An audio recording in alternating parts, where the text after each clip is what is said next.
KBC में करोड़पति पति। सूरज के जीवन का एक ही फंडा था कि मेहनत तो गधा भी करता है, घर बैठे जो कमाए समझदार वही होता है।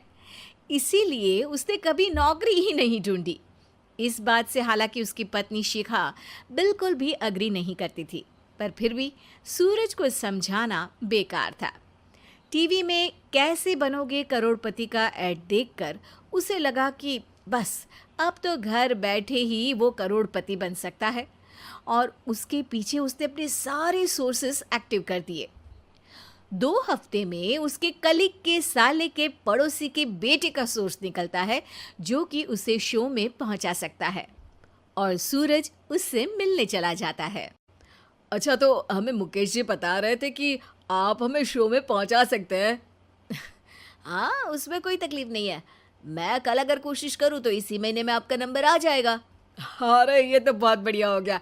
अच्छा, वो सिलेबस और क्वेश्चन पेपर का कोई जुगाड़ है क्या? हैं?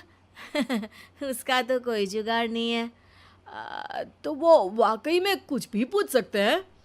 हाँ, वो तो बच्चन जी पर है, जो पढ़ते हैं वो पूछ लेते हैं। पहली कोशिश फेल होने पर अब सूरज के सामने एक बहुत बड़ा सवाल था कि आखिर जवाब कहाँ से लाए। तब शिखा ने एक सजेशन दिया, क्यों ना सूरज अपने चचेरे भाई सुमित से मदद मांगे, जो कि यूपीएससी की तैयारी कर रहा था। हालांकि इतनी मेहनत करना सूरज को समझ में नहीं आता था, पर कोई और रास्ता ना मिलने पर वो आखिर सुमित से बात करता है। अरे सुमित, हमारा कैसे बनोगे करोड़पति के लिए सिलेक्शन होने वाला है। तुम हमें थोड़े चिट बनाने में मदद करोगे क्या?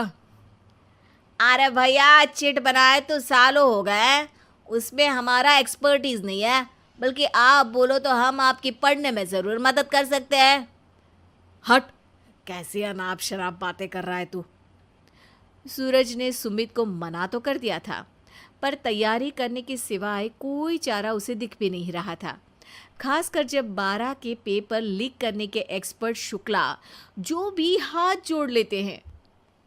आखिर सूरज को सुमित के पास जाना ही पड़ा, और उसने सुमित और शिखा से वादा किया कि वो बहुत मेहनत करेगा। 1 महीने की तैयारी के बाद फाइनल हुआ कि शो से 1 हफ्ते पहले एक ट्रायल खेला जाएगा, जहां पर सारे रिश्तेदार ऑडियंस की जगह पर होंगे और शिखा सवाल पूछेगी। दूर दराज से भी रिश्तेदार आकर हाजिर हो गए देखने कि आखिर कैसे बनेगा सुमित करोड़पति। सब कुछ सेट था, और इतने में सूरज आकर अपना स्पीच देता है। ये 1 महीना मेरे लिए आसान नहीं था, पर अपने भाई सुमित और अपनी पत्नी शिखा की मदद से मैं इतनी दूर पहुंच पाया हूँ। मेरे मम्मी पापा के आशीर्वाद ने भी बहुत साथ दिया है मेरा। मैं उम्मीद करता हूँ कि आज के शो में आप लोगों को बहुत मज़ा आएगा। साक्षी पहला सवाल पूछती है और पूरे कमरे में सन्नाटा छा जाता है।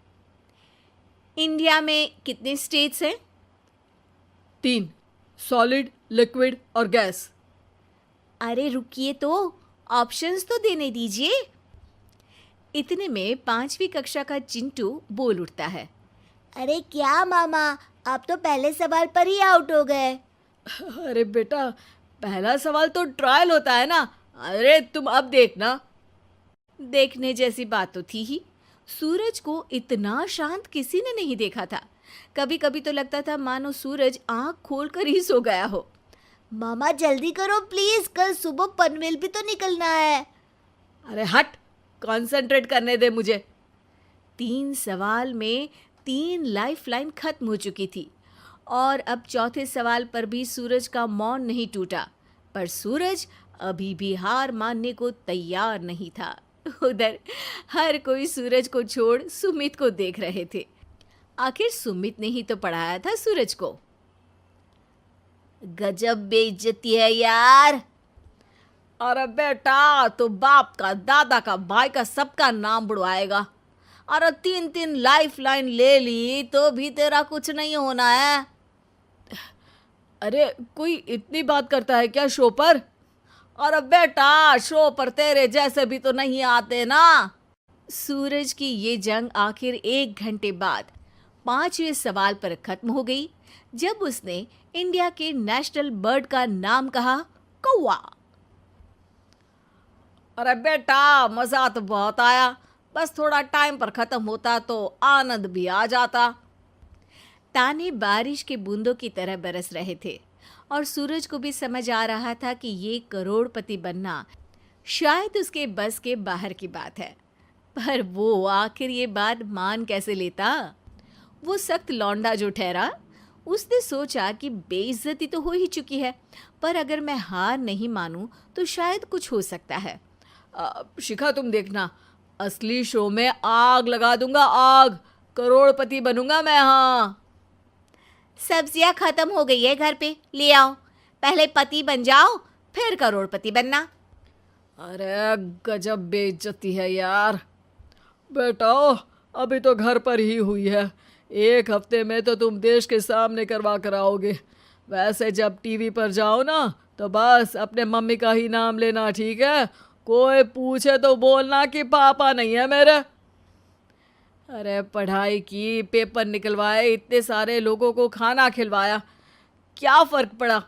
इसीलिए मैं कहता हूँ कि मेहनत तो गधा भी करता है, घर बैठे जो कमाए वही सिकंदर। लेकिन मामा, गधे भी जानते हैं कि हमारा राष्ट्रीय पक्षी मोर है।